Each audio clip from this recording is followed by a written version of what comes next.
Bonjour à toutes et tous, bonjour Andrea. Bonjour Daniel. Alors aujourd'hui on va vous parler de la stérilisation.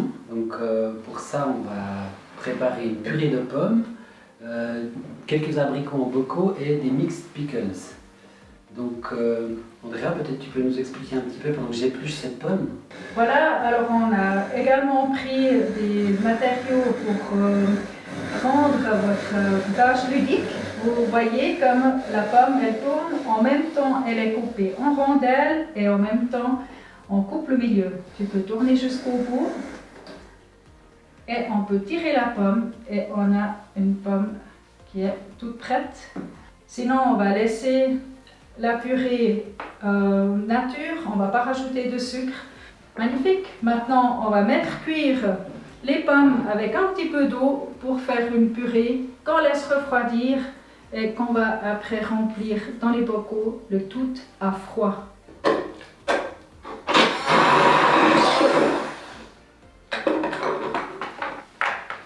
Et avant toute manipulation de nettoyage, on va d'abord débrancher l'appareil.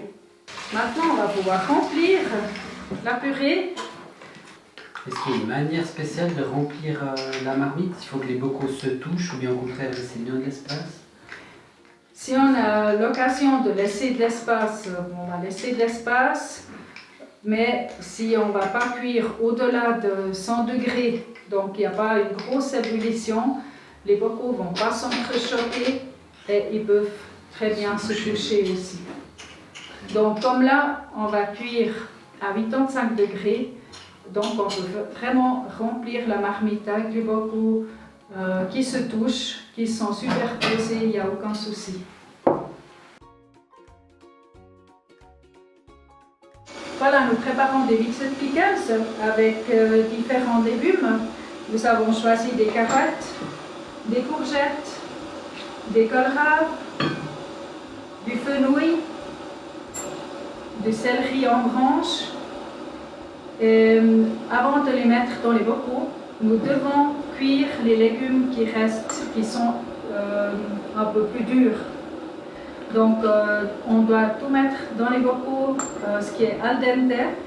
Donc là on va cuire d'abord, on va blanchir les carottes.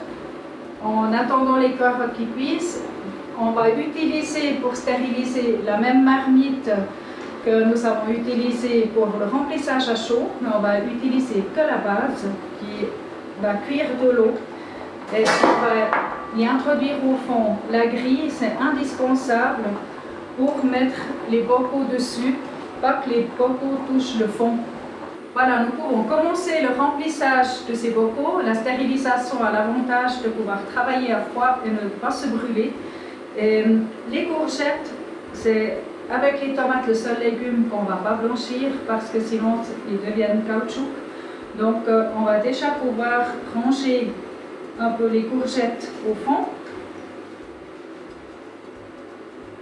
Nous maintenant, on a préparé ces différents bocaux pour les mixed pickles, pour les légumes au vinaigre. Et on a cuit un jus aussi justement avec le vinaigre, les graines de poivre et les graines de moutarde. Et maintenant, je vais remplir jusqu'à 1 cm du bord. Ces bocaux-là, ils sont prêts à être mis dans ma marmite, sur la grille. Et on peut remplir la marmite avec les bocaux. On peut les empiler. On va voir tout à l'heure pour mettre l'eau par rapport à la quantité pour la stérilisation. Voilà, maintenant on a rempli la marmite avec les bocaux. On a mis de l'eau aussi à juste couvrir les derniers bocaux. Donc si nos bocaux sont jusqu'en haut, on va remplir notre marmite avec de l'eau. On va mettre en route, selon les indications du classeur Agridea, pour les abricots et les mixed pickles, c'est 30 minutes à 85 degrés. Voilà. Et notre marmite, elle va commencer à tourner, à chauffer. La minuterie, elle diminue seulement une fois que l'eau a atteint les 85 degrés. C'est pour ça que c'est important aussi que les bocaux, tout est froid parce que tout va chauffer en même temps. Et on va faire ça avec le couvercle fermé pour éviter le gaspillage de l'énergie. On va pouvoir sortir les bocaux. Alors, la marmite est toujours bouillante. On fait très attention pour ouvrir le couvercle.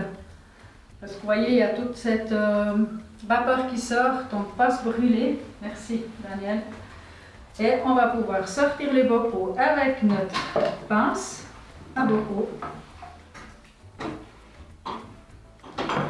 Voilà, des magnifiques bocaux de Mixed Pickle. Joli résultat, n'est-ce pas? Magnifique, on a bien travaillé. Merci beaucoup Andrea. Merci à toi. Je me réjouis pour la dégustation. Eh oui.